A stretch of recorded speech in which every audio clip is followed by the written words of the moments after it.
نحمدہ و نصلی علی رسولہ الکریم۔ ایک سوال ہمارے پاس ہے، قرآن مجید میں یہ جو آیت مبارکہ ہے ما کان محمد ابا احد من رجالکم ولکن رسول اللہ وخاتم النبیین، کہ محمد تمہارے مردوں میں سے کسی کے باپ نہیں لیکن اللہ کے رسول ہیں اور تمام نبیوں میں سے آخری نبی ہیں۔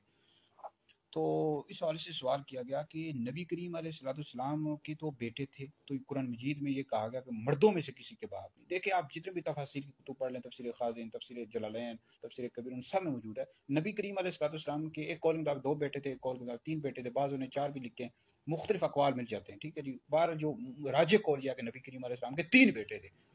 تو وہ جو 3 بیٹے تھے وہ حقیقی بیٹے تھے، جسمانی بیٹے تھے، لیکن ان کا جو انتقال ہے وہ بچپن ہی کی حالت، یعنی بچپن ہی میں ہو گیا، ٹھیک ہے جی۔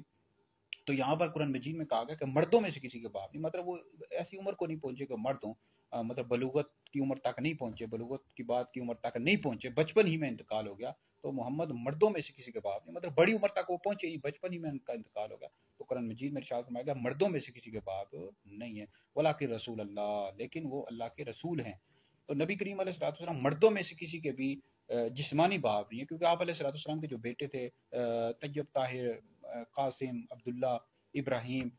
تو یہ جو آپ کے شہزادے تھے ان کا بچپن ہی میں انتقال ہو گیا۔ تو حضور علیہ الصلوۃ والسلام تمام امت کے روحانی والد ہیں، جسمانی والد نہیں ہے، ٹھیک ہے جی۔ وہ خاتم النبیین، تمام نبیوں کے خاتم ہیں، نبی کریم علیہ الصلوۃ والسلام سب سے آخری نبی ہیں، اور آپ کی جو آخری نبی ہونا ہے اجماع امت سے ثابت ہے، قرآن کی قطعیت سے ثابت ہے۔ جو شخص نبی کریم علیہ السلام کے بعد کی ختم نبوت کے بعد دعویٰ کرے کہ حضور علیہ الصلوۃ والسلام کے بعد کوئی نبی آ سکتا ہے، ایسا شخص دائرہ اسلام سے خارج ہے، کافر اور مرتد ہے۔ غلام احمد قادیانی مرتد تھا، دجال ملعون، تو اس نے نبوت کا دعویٰ کیا، اور اس کے جو پیروکار ہیں قادیانی، یہ بھی اسلام سے خارج ہے، ٹھیک ہے جی۔ ان سے ساتھ خرید و فروخت کرنا، تجارت کرنا، سب حرام ہے، یہ مرتد ہیں، اسلام سے خارج ہیں۔ تو باقی ابو داؤد شریف میں حدیث موجود ہے کہ میرے بعد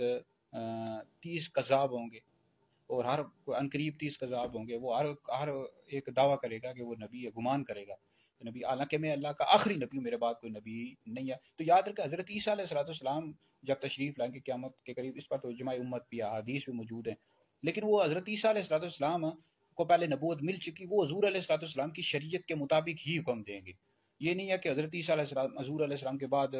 نبی بن کر تشریف لائیں گے اور پھر وہ نئی شریعت کو نافذ کریں گے، ایسی ہرگز بھی بات نہیں۔ حضور علیہ السلام کی شریعت کی طرف کے مطابق ہی حکم دیں گے، کعبہ معظمہ کی طرف ہی نماز پڑھیں گے، ٹھیک ہے جی۔ اور نبی کریم علیہ السلام کے روضہ انور میں دفن ہوں گے۔ روضہ انور میں نبی کریم علیہ السلام کی قبر مبارک حضرت سیدنا ابوبکر صدیق رضی اللہ تعالیٰ عنہ کی، حضرت عمر بن خطاب رضی اللہ تعالیٰ عنہ کو، حضرت عیسیٰ علیہ السلام کی قبر مبارک بھی ہوگی۔ تو بارہ حضرت عیسیٰ علیہ السلام یہ نہیں ہے نئے نبی بن کر تشریف لائیں گے معاذ اللہ،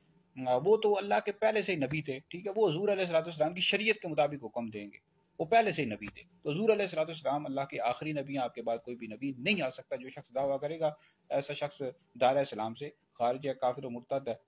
تو بہرحال یہ ویڈیو سنیں، دیگر لوگوں تک پہنچائیں، یہ آپ لوگوں کے لیے بہت بڑا صدقہ جاری ہے۔